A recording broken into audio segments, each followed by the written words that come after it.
سمجھ میں آ گئی. اور اللہ نے دل جو عطا کیا ہے تو اس کا خالی مقصد جو ہے خون کو سپلائی کرنا نہیں ہے. اس کا اصل کام یہ ہے دل کا کام یہ ہے کہ اس کا کام اور اس کی ڈیوٹی یہ ہے کہ یہ چاہتا اور نہ چاہتا ہے. دل کا کام کیا ہے؟ چاہنا اور نہ چاہنا.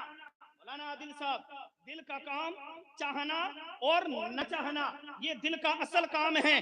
عزیزان ملت اسلامیہ، آپ کسی سے محبت کریں اور اس محبت کرنے والے کی کوئی برائی کرنے لگے تو آپ کے پاس بیٹھ کر کے بھی وہ برائی کرے تو کان اس کی باتوں کو نہیں سنتے، آنکھیں اس کی طرف کو نہیں دیکھتے اور آسانی سے سمجھ لیں اور قریب آ جائیں. اگر آپ کھانے کے لیے دسترخوان پر بیٹھے ہیں، کوئی اوپر سے آ گیا اور آپ نے کہا آئیے آئیے آپ بھی کھانا کھا لیجئے، تو وہ یہ کہتا ہے پلٹ کر اگر دوسری جگہ کھا کے آیا ہے تو نہیں نہیں آپ کھانا کھائیے، میرا دل نہیں چاہ رہا ہے.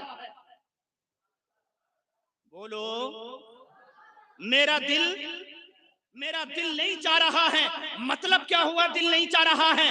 اس لیے کہ کھانے میں دل کا تو کوئی کام ہی نہیں ہے. روٹی کس سے توڑنی ہے؟ ہاتھ سے. چبانی منہ سے ہے، اتارنی حلق سے ہے، پھر جائے گی پیٹ میں. دل کا تو کوئی کام ہی نہیں تھا. مگر آنے والا کیا کہتا ہے؟ میرا دل، ارے بولیے، میرا دل نہیں چاہ رہا ہے. جبکہ دل کا تو کوئی کام ہی نہیں تھا. روٹی کو ہاتھ سے توڑنا ہے، منہ سے چبانا ہے، حلق سے اتارنا ہے، پیٹ کے اندر جائے گی.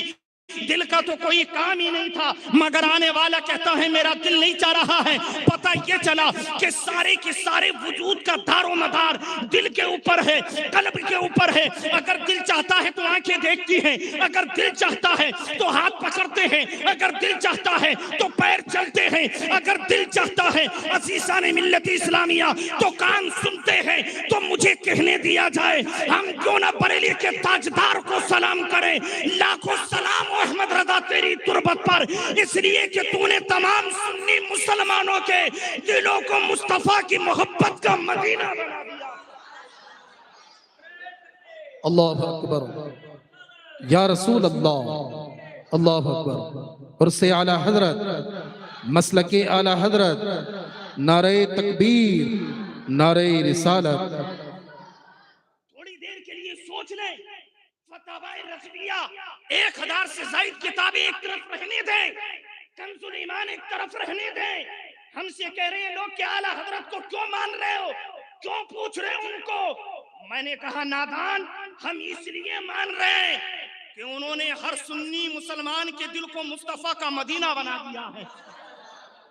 سمجھے؟ تو مجھے کہنے دیا جائے کہ ڈال دی قلب میں عظمت مصطفیٰ سیدی. اگر کسی کا ڈر نہ ہو تو بولے سیدی سیدی سیدی. مصطفیٰ کی محبت کا مرکز بنا دیا دلوں کو. اس لیے ہم امام احمد رضا کو مانتے ہیں. اور کیسا؟ اچھا عزیزان ملت اسلامیہ، یہیں پر روک کر میں آپ سے پوچھنا چاہتا ہوں ایک چیز اور میری سمجھ میں آئی مفتی صاحب کی بلا، ایک چیز اور سمجھ میں آئی کہ میار کی اس مسجد میں نعت کیوں ہو رہی ہے؟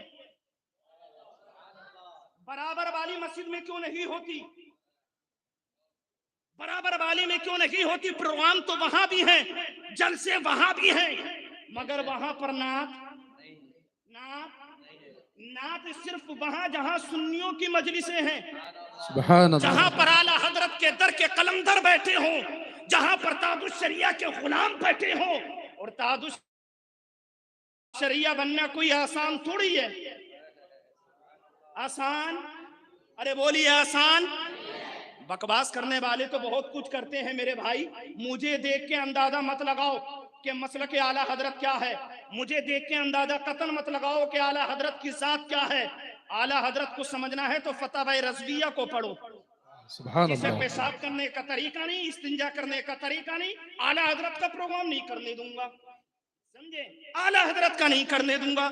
اور اس سے پوچھو کہ اعلیٰ حضرت ہیں کیا، وہ بھی معلوم نہیں. اگر کوئی پڑھا لکھا بات کرے تو سمجھ میں آتی ہے، جسے کچھ بھی معلوم نہیں. اعلیٰ حضرت عزیزان ملت اسلامیہ، ایک ہوتا ہے عقیدہ کیا ہے، عقیدہ کیا ہے. نہیں مولانا